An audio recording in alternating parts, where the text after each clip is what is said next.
Hello and welcome to Wylie's Fishing.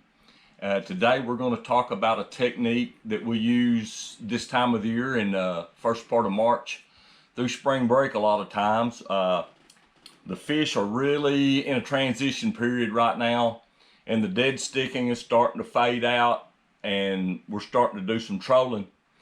And the fish have kind of moved shallower because the water temperature has warmed up quite a bit. And this is a technique that we've figured out over the years, and we're trolling with lead core line. And this line has got lead on the inside of a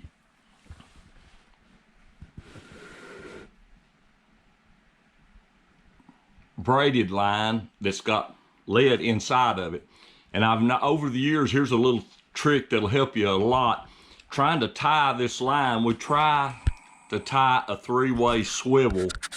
We tie a three-way swivel onto it, and what we do is we'll drag two lures at a time, and it's hard to get a knot tied in this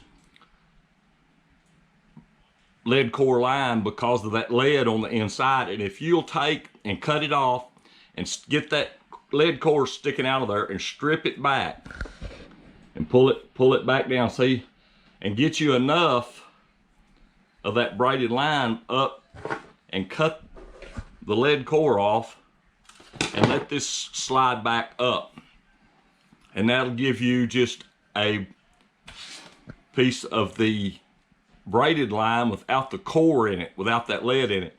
And I tie the same knot that I tie most of the time, and it's a improved tri-lean knot. And I'll go through the loop twice and make a loop. Go around with the tag end 3 or 4 times, back through the loop and back out the loop at the top you've created. And that's, I'll slide that down, make a hard knot out of it. And that's the knot I use 90% of the time. And when you're tying this lead core, like I said, when you tie that, if you don't get the lead out of the inside of it, it'll break in the knot when you try to cinch it down. That's a little tip that'll help you out getting this rig tied on. And we will take and put about a 2-foot mono or fluorocarbon leader on each. One about 2 foot and one about 4 foot. You want about 2 foot of space between the two baits that you're dragging. And what we do is tie mono.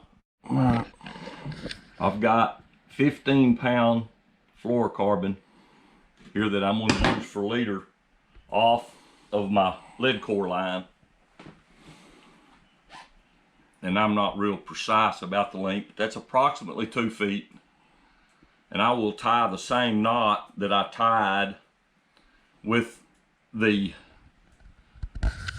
braid from the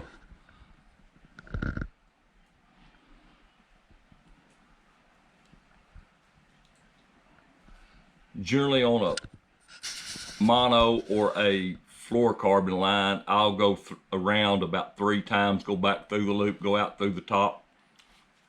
Like to wet it and pull it down, cut the tag off of it. Then I use a 3/4 or a 1 ounce jig head, and I will tie it exactly the same way. I will go through the eye of the lure twice,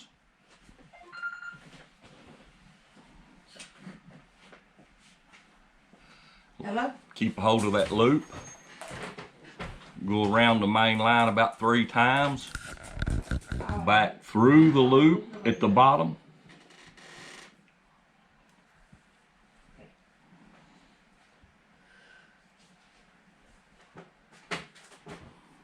back through the loop at the top, pull it down tight.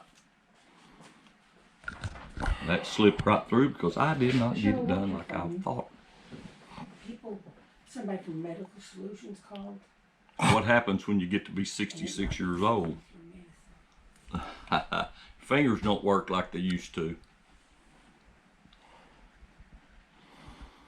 So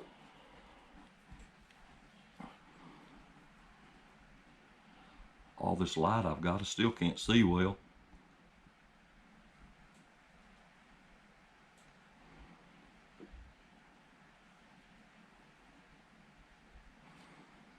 Got it that time.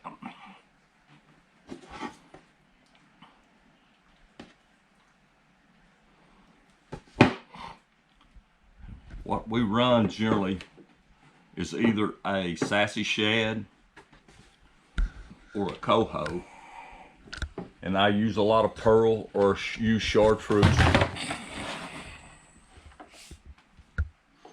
And What happened? here's a chartreuse coho, and I run it right in the middle, come out right straight. You want that thing to be on there straight. That's part of the rig. Then on the other leader, you want it to be longer, and I will generally run at least 3.5, 4 feet. You don't want your baits running too close together. Looks like one big bait, and a lot of people I think make this mistake when they're trolling, especially when they're trolling 2 baits. We do the same thing during down rigging season, but we pull a jig with a trailer on it. But we basically rig it up the same on the bottom with this 3-way swivel and 2 leaders running off the swivel.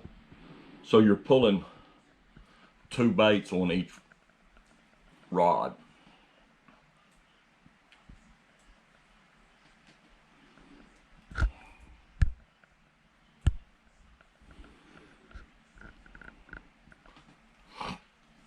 I'm rigging this rig up for in the morning. I have a trip tomorrow morning, and some of my buddies been catching fish with this technique the last couple of days, so I'm going to be ready for it in the morning.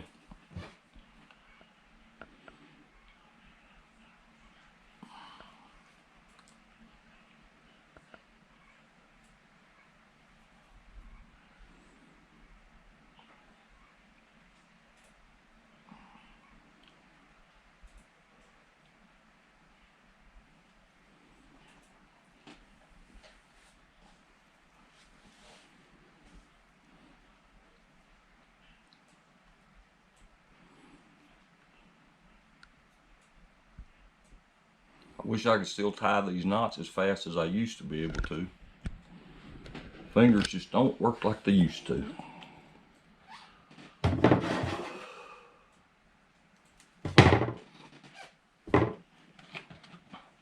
a lot of times I'll pull 2 different colors, one on each different color on each line, till I figure out. Some days they'll want one color better than the other. And it's a good way to figure out which ones that they're liking that day. But here's what the rig will look like. You'll have one that's a foot, 1.5 feet longer than the other one. And we pull these on a 6'6" medium heavy rod. You've got to have a big wide spool reel that'll hold lots of line. That lead core line takes up a lot of space on your reel.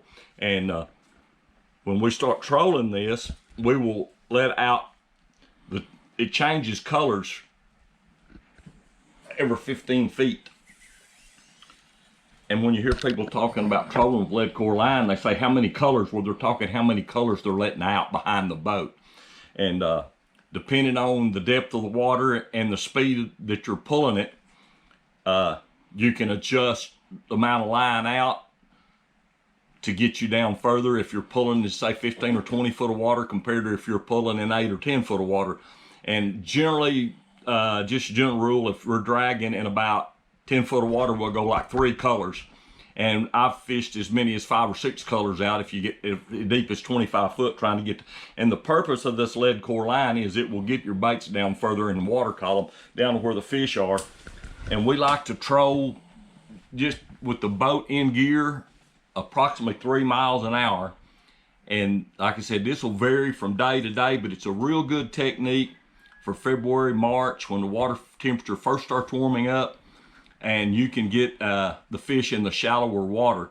And so we really start using this technique about the 1st of March through spring break until we start fishing live bait, generally towards the end of March, 1st of April. And when the fish are thinking about the spawn, when the water starts warming, this is a very good technique to catch them trolling. And we will put as many as 3-4 rods out and pull 2 baits on each rod. A lot of times when you go through a school of fish, you'll catch 3 or 4 or 5 fish at one time. You have them all on at the same time. It's pretty exciting. But if you've learned anything from this, tune in, sign up. We'd like for you to subscribe and like this page. Thank you all for watching.